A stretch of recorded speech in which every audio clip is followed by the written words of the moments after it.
Oi gente, tudo bem? Já tem um tempinho que eu não posto aqui, mas eu voltei com o canal. Tô precisando muito de ideias de vocês, tema de vídeo, sugestão, gente. Comenta aqui, interage comigo. Se vocês estão gostando, o que vocês querem, me ajuda, tá bom? O tema desse vídeo de hoje, ele é bem complexo.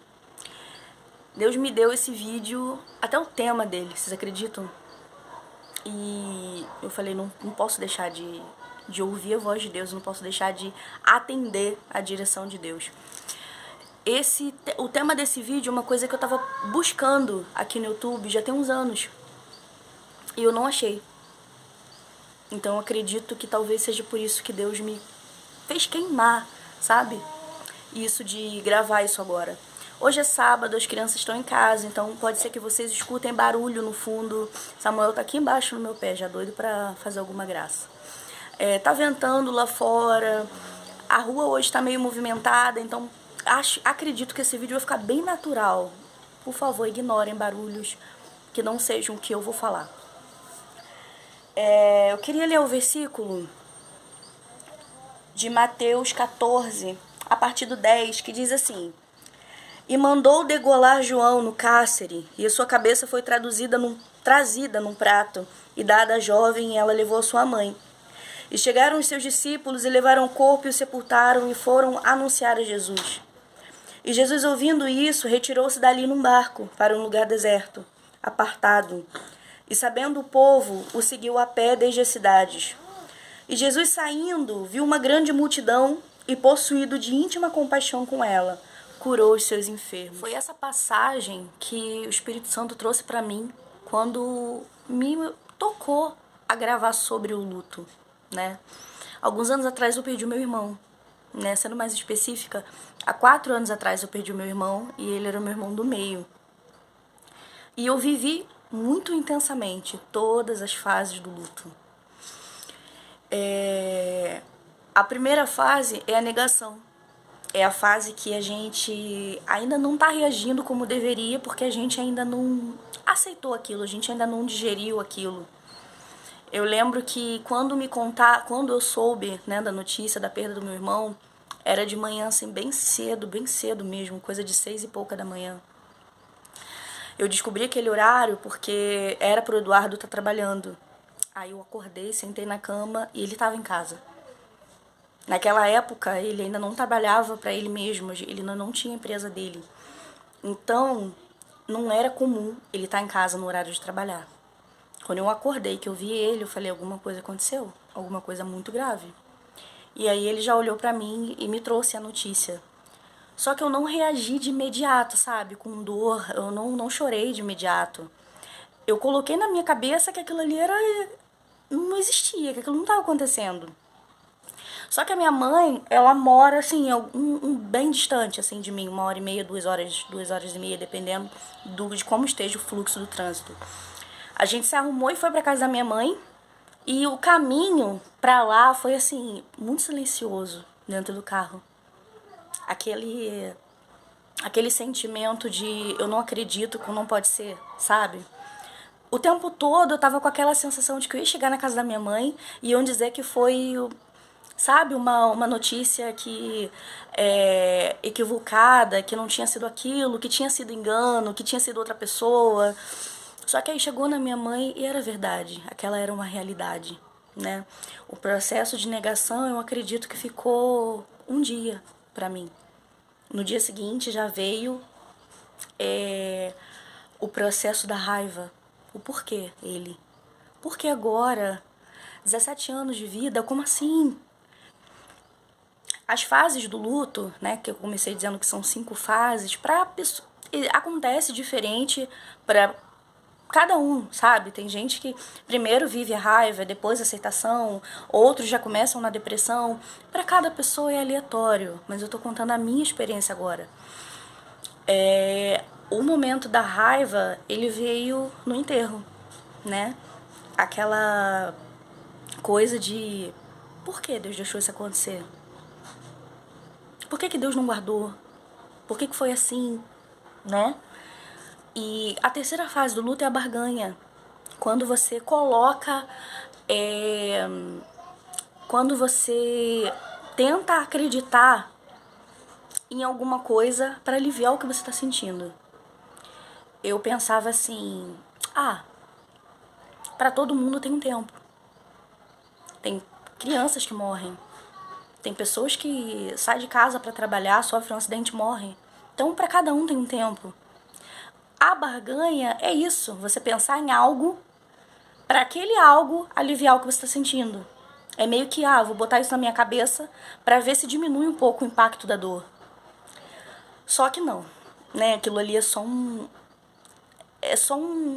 algo que você está buscando, sabe, para diminuir o que você está sentindo. O próximo passo é a depressão. E eu vivi esse período. Para cada pessoa é de um jeito. Tem pessoas que não chegam a ficar depressivas. Acho que tudo depende muito também da proximidade que você tinha com quem você perdeu. Tudo depende muito de quem você perdeu, de como foi, né? Se a pessoa chegou a ficar doente, se houve um tempo da pessoa no hospital, se era uma pessoa de idade. No meu caso, era o meu irmão mais novo. Ele, na época, ele tinha 17 anos. Então, assim, ninguém espera a morte de uma pessoa de 17 anos. Então, foi uma coisa muito rápida, muito repentina. E veio a depressão pra mim, sabe? Naquele período, eu ia à igreja de vez em quando, mas eu não conhecia Cristo ainda. Eu era uma pessoa que eu não tinha problema em ir à igreja, mas eu não queria ser igreja, sabe? E os dias foram passando, os meses foram passando, e eu sempre queria a mesma coisa. O sofá, a televisão, filme. Eu queria fugir da minha realidade de qualquer forma. E aí eu comecei a maratonar um monte de série, eu comecei a buscar documentários sobre perda, superação. Eu queria ficar lendo sobre isso, ouvindo sobre isso. Eu queria ficar catucando aquilo, sabe? E houve um período assim que eu tentei evitar falar sobre o meu irmão. Eu tentei fazer com que as crianças falassem menos sobre ele. E eu tava muito errada. Eu tava muito errada. Uma coisa que não cura é quando você sufoca um sentimento. Se aquela pessoa foi importante pra você, se você a amava, por que você vai deixar de falar? Por que você vai evitar pensar sobre alguém que fez parte da sua vida inteira? Não é justo com a pessoa, não é justo com a gente. Então eu evitava falar sobre ele. Eu evitava lembrar coisas que pudessem me trazer ele na mente, pra mim não ficar triste. Só que aquilo ali foi retardando o meu processo de aceitação. A gente não chega na aceitação enquanto a gente está no processo da depressão. E foi naquele processo de depressão que eu conheci Cristo. Por quê? Porque em pouco tempo eu já estava fumando, eu já estava bebendo muito mais do que eu bebia antes. Eu estava saindo e fazendo coisas que não eram minhas para me amenizar o que eu estava sentindo. E aí uma pessoa disse pra mim assim, Dai, para, não vai funcionar.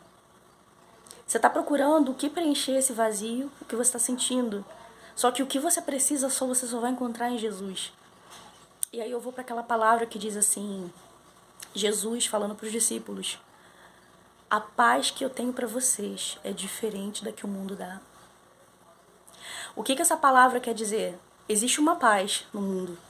Só que essa paz não chega aos pés da paz que eu tenho para vocês. Isso é Jesus falando para os discípulos dele, antes dele passar pela cruz. Então, naquele momento, eu estava buscando para mim uma paz em coisas, uma paz em pessoas, uma paz em circunstâncias. Eu ainda não conhecia a paz incondicional. Porque Jesus é o príncipe da paz. Ele é aquele que traz paz para a vida da gente, independente da circunstância que a gente esteja vivendo, independente do momento que a gente esteja passando. E foi naquele momento de estar sentada no meu sofá, entregue àquela dor que eu estava vivendo, sem saber como que seriam os meus meses seguintes. Porque o que tinha na minha mente, gente, sendo sincera, é que eu tinha enterrado junto com meu irmão os meus sonhos. Eu tinha enterrado com ele toda a minha alegria. Eu pensei que eu nunca mais fosse ficar feliz de novo, sabe? E a depressão, ela trouxe pra mim o sentimento de que eu não podia ficar feliz. Sempre que eu ria de alguma coisa, sempre que aconteceu alguma coisa boa e que eu tava passando por um momento legal, algo me lembrava. Por que você tá feliz? Por que você tá rindo? Você perdeu ele. A dor, ela era lembrada, assim, toda vez que alguma coisa boa acontecia. A depressão, ela me puxava para trás. E quando eu ouvi aquela pessoa dizer pra mim que o que eu precisava era de Jesus, que tinha alguém que poderia me fazer ter uma vida de verdade, sem viver me questionando, sem viver lamentando, sem viver chorando, uma vida que eu não carregaria o fardo da perda eternamente, sabe? Eu falei assim, eu quero conhecer esse Deus. Eu quero descobrir o que é isso. Eu quero viver isso, eu quero essa chance. Eu quero essa oportunidade. E essa mensagem que eu li aqui pra vocês, em Mateus 14, quando Jesus ele descobre, né, a morte de João Batista, quando anunciam para ele a morte de João Batista e ele se separa, isso tá contando uma fase que Jesus viveu do luto, a fase de se separar, sabe? A fase de ter um momento só dele. Só que é tão lindo que no meio daquele momento, Jesus ele é acompanhado pela multidão, Jesus ele é seguido pela multidão e ele deixa aquele momento para ele curar as pessoas. Ele deixa aquela dor para ele fazer pelo próximo. E conhecer Jesus no meu momento fez eu olhar para minha dor e ver que eu não era a única pessoa que estava sentindo. A minha mãe era alguém que estava sofrendo muito mais do que eu, porque ela era mãe e ela era quem estava me consolando. Então, Cristo, Jesus, ele fez olhar e me fez olhar para outras pessoas e falar, não é só eu que vivo isso. Não é só comigo que acontece isso. Não se trata de mim, se trata da vida. Eu não tô aqui para dizer que a depressão não exista. Eu não tô aqui para dizer que depressão é coisa de gente sem Deus. Eu não tô aqui para dizer isso. Eu tô aqui falando sobre as fases do luto. Eu tô aqui para dizer sobre o encontro com Jesus durante essas fases. Há pouco tempo, eu conversei com uma pessoa, né, uma jovem, e ela começou a falar sobre uma perda que ela tinha tido. Aquilo parecia muito recente, muito, muito recente, por causa da dor que ela falava sobre aquela pessoa. E quando ela terminou de falar, é uma perda que já passaram-se mais de 8 anos. E eu olhei pra ela e falei, caramba. Porque para algumas pessoas é algo que dura anos e para outras é uma coisa que acontece com mais naturalidade e não chega a extremos. Extremos porque tem pessoas que deixam de comemorar a festa. Eu conheço pessoas que não fazem Natal, não comemoram Ano Novo, evitam algumas datas para não lembrar de alguém que perdeu. Isso não é saudável. Sufocar sentimento não é saudável. Sufocar o amor que você sente por uma pessoa só porque ela não tá aqui, isso não é justo. Eu fui curada espontaneamente? Não. O sentimento de depressão ele não saiu da minha vida de um dia para o outro. Eu comecei a me aproximar de Deus aos pouquinhos. Eu lembro que eu ia no monte, né, com o pessoal da minha igreja, e eu chorava muito, muito, muito, muito lá na roda no monte. Eu agradeço muito a Deus, sabe, por ter colocado pessoas no meu caminho que me ajudaram, porque sempre eu subia o monte e eu orava no mesmo propósito. Deus me cura. Deus me liberta da minha dor, me liberta do meu trauma, me liberta disso. Eu não quero viver uma vida baseada em trauma por causa de perda. Eu estava vivendo uma coisa tão séria que eu tinha medo de deixar meus filhos ir para a escola. Eu achava que ninguém cuidaria deles melhor do que eu. Isso são consequências de dores que a gente não quer tratar, sabe? E naquele momento eu estava disposta, eu queria ser curada de verdade. E sempre eu estava falando sobre a dor, eu estava sempre trazendo aquilo ali à tona, eu estava sempre orando por aquilo ali, eu estava sempre colocando aquilo para Deus. E existe uma palavra que diz, lançai sobre mim todas as vossas ansiedades, todas as vossas preocupações, porque eu tenho cuidado de vós. Deus, ele tem cuidado de nós. Só que a gente, às vezes, não quer. Às vezes a gente não crê que colocar para ele o que está causando dor, isso vai sair de nós. Só que tem uma palavra, gente, que diz assim, tudo é possível aquele que crê. No que você crê? Qual que é o seu pensamento? Aonde que está baseada a tua fé? Eu não tô aqui para diminuir o teu processo. Eu não tô aqui para dizer que ele tá sendo fácil. Eu só tô aqui para te dizer, pelo amor de Deus, eu desejo que você, se você estiver vivendo isso, que você conheça Jesus como eu conheci. Ainda que não pareça, ainda que seja difícil imaginar, mas essa dor ela não vai matar você. Essa dor ela não vai te matar, essa dor ela pode até te paralisar.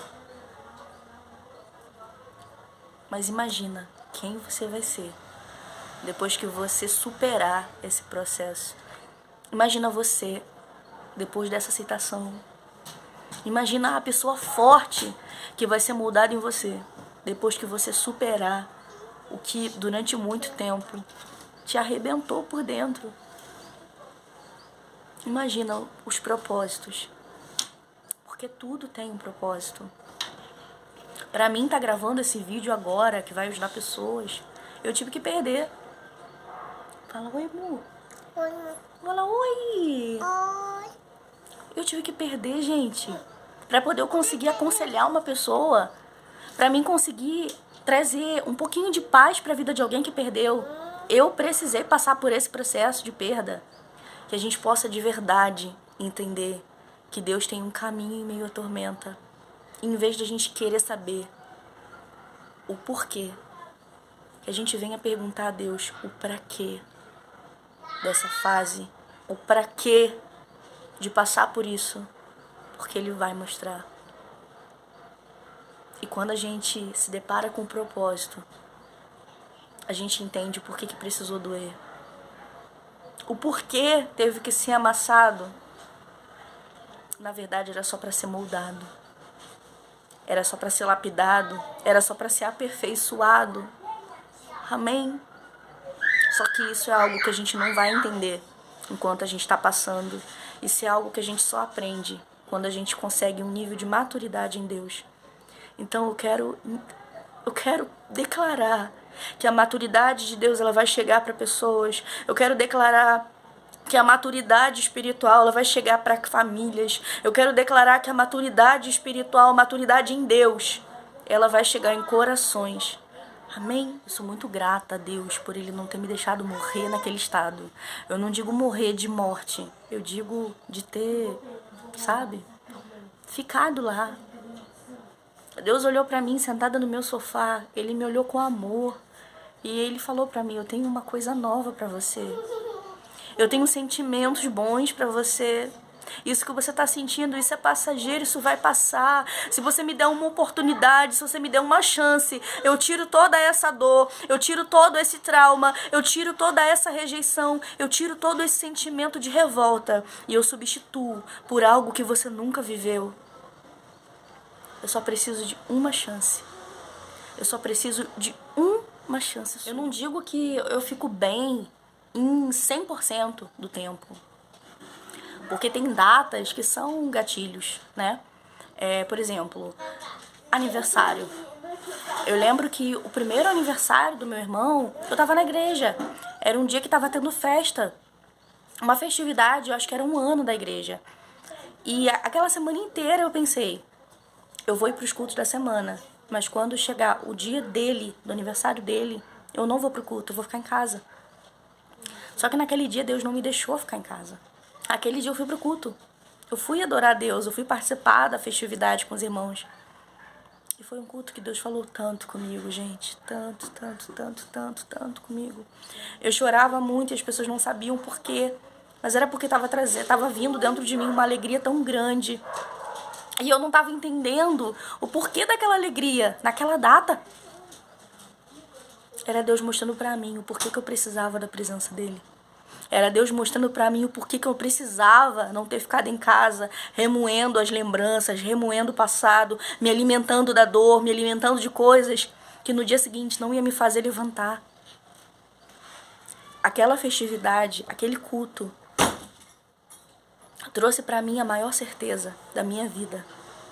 Enquanto eu estiver nele, Ele tá cuidando do que tá aqui dentro e ninguém sabe. Eu não sei se você tá vendo esse vídeo porque você segue o meu canal ou se você tava pesquisando por esse assunto e você caiu aqui. Mas eu quero te dizer, existe um Deus que cura, existe um Deus que transforma, existe um Deus que liberta, existe um Deus que põe esperança onde não tem, existe um Deus que põe alegria aonde tá tendo dor, existe um Deus que tira toda a tristeza e substitui por uma alegria que não é momentânea, uma alegria que não depende de pessoas, uma alegria que não depende de uma notícia boa, uma alegria que é incondicional. A alegria do Espírito Santo, ela não é baseada em coisas que vão acontecer na sua vida, porque a alegria do mundo é assim. Você passa numa prova, você passa num concurso, você recebe um dinheiro alto, você recebe uma oportunidade e a alegria vem. Só que a alegria com Cristo, ela não é essa. A alegria com Cristo é mesmo que aconteça algo ruim, é mesmo que você esteja passando pela prova, é mesmo que os teus dias não sejam bons, você deita no travesseiro, como diz a palavra, em paz eu me deito, em paz eu pego no sono. É como diz a palavra, gente, é uma alegria incondicional, porque Ele, gente, é o príncipe da nossa paz. Ele é o nosso consolador, Ele é o nosso ajudador, Ele é o nosso libertador. Amém? Fica com Deus, gente. Obrigada pela visualização, obrigada pelo carinho. Até o próximo vídeo.